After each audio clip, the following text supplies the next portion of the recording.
browser එක යනවා web browser එකට ගිහිල්ලා තමයි Play Store BlueStacks වලට යන්නේ.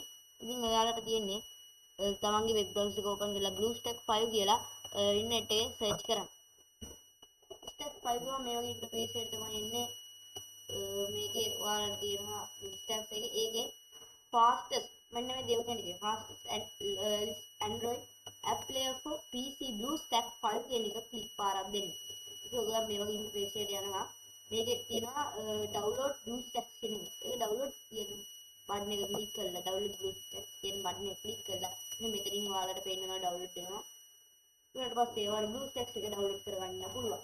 ඊට පස්සේ ඔයාලට තියෙන්නේ this PC එක on කරගන්න. this PC එක on කරලා downloads වලට යන්න ගිහිල්ලා මෙතන තියෙනවා BlueStacks install කියලා එකක්. අන්න එක ක්ලික් කරලා run දෙන්න. run වුණාට පස්සේ ටික කරලා මෙහෙම එකක් එනවා. ඒකට yes දෙන්න. yes දුන්නාට පස්සේ මෙහෙම checking your system කියලා install now කියන එක දෙන්න. install now I agree කියන එක ක්ලික් කරන්න ඕනේ. ඊට පස්සේ ඒක ලස්සනට download වෙනවා. download වුණාට පස්සේ මොකද කරන්න ඕනේ කියලා මම තව වීඩියෝ එකක් දාන්නම්. ඒකත් අනිවාර්යෙන් බලන්න. ඉතින් අනිවාර්යෙන්ම like එකක් දාන්න subscribe කරන්න. සියලු දෙනාටම සුබ දවසක් කියලා තව වීඩියෝ එකකින් අපි හම්බෙමු.